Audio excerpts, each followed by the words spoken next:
Live from Hazard, Kentucky, this is Jammin John's Wrestling News. Here's your news for Monday, February 11th, 2019.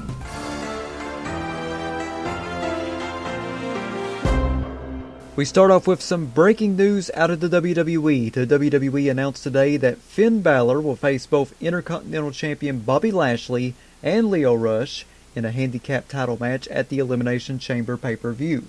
In addition to that match, Braun Strowman will also face Baron Corbin at the pay-per-view. The pre-sale tickets for All Elite Wrestling's Double or Nothing event were made available at 3 p.m. Eastern today and were reportedly all sold within the hour. Several fans have noted they were placed in a virtual waiting room for tickets as long as 30 minutes before having a no results found message appear. At least 12,000 tickets were made available for the pre-sale. AEW announced that more tickets would be made available for a general sale. And speaking of AEW, they announced a partnership with Chris Jericho for his next cruise, Chris Jericho's Rockin' Wrestlin' Rager at Sea, Part Duke's Second Wave. It's going to be happening January the 20th through the 24th, 2020, from Miami to the Bahamas. Wrestling, music, comedy, and more, all on the open ocean. For more information on the Rockin' Wrestlin' Rager at Sea Part Dukes, you can go to ChrisJerichoCruise.com. And on the topic of All Elite Wrestling, WrestleTalk.com is reporting that according to a source very close to AEW, here is the event schedule as currently planned.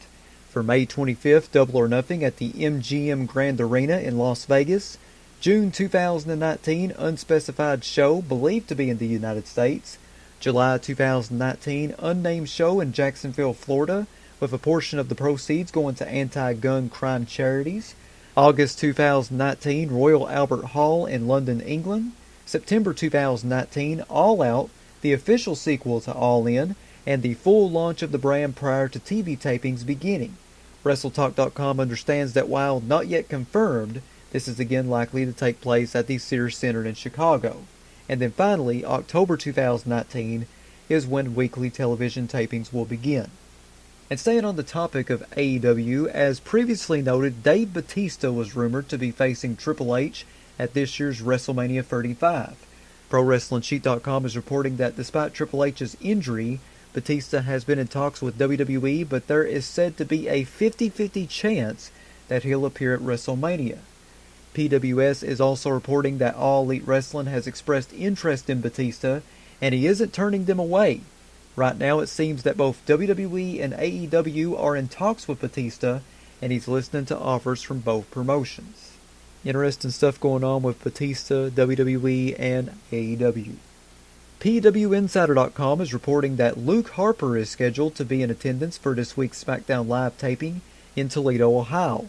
While this is a potential spoiler, Harper might not actually appear on television just yet. The initial speculation was that Harper would resume his tag team with Eric Rowan, but it's unknown if Harper will be joining Rowan with Daniel Bryan. According to a report on WrestlingNews.co, the debut show for Impact Wrestling on Pursuit TV drew around 12,250 viewers. This number is slightly above the 10,000 viewers that Pursuit usually drew in the 10 p.m. Eastern time slot on Friday nights. The Twitch viewership was between the 7,000 to 11,000 viewer range, and the YouTube views for Impact Wrestling segments have been significantly higher. For instance, the Lucha Brothers vs. LAX match from this past Friday's show has over 86,000 views. While appearing on Lillian Garcia's podcast, Lana noted that her and Rusev have been pulled from Total Divas by E! because focus groups did not like them. Lana noted about how the producers edit the show to make her look bad. Lana said, "There's so many things in edit that I was royally screwed over. They take someone saying something from one thing and put it there.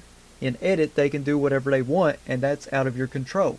If they want to make me more annoying and I have to play that annoying girl, they'll do that." Thanks to WrestleZone.com for the quote. The WWE announced the latest round of Performance Center recruits today from their Twitter page. Here are the new recruits for WWE. Karen Q, Rachel Ellering, Trevor Lee, Samuel Shaw, Scott Parker, Big Magic, Elliot Sexton, Jonah Rock, ACH, Nick Camarito, Amari Palmer, and Ricardo Miller. Congratulations to those new recruits for WWE. And finally, here on Jammin John's Wrestling News, former WWE and TNA star Marcus Corvon, also known as Monty Brown. Remember him from ECW? Well, he was backstage at Sunday night's WWE live event in Saginaw, Michigan. And man, he still looks great like he did a decade ago. It's hard to believe that that chapter of ECW was over a decade ago. That's crazy. That is your news for Monday, February the 11th, 2019. Check back here tomorrow for another Jammin John's Wrestling News Flash Briefing on Amazon Alexa devices, Spotify, YouTube, Stitcher, and iTunes. Follow me on Twitter at John Caldwell, JONCOLWELL. Follow me on Instagram, The Jammin John. If you'd like to sponsor Jammin John's Wrestling News or your wrestling promotion, wanting to get your next big event out, you can email me, jzcaldwell@gmail.com. That's JZCOLWELL@gmail.com. Big shout out to Ryan Hurdle and Tony Nelson for subscribing to my Patreon. You too can subscribe to me by going to patreon.com/jamminjohn. I have free packages on there ranging from $3 to $7. Not a whole lot of money. I would really appreciate it if you supported me a little bit financially. Once again, that's patreon.com/jamminjohn. This is Jammin John saying thanks, goodbye, and I'll see you tomorrow.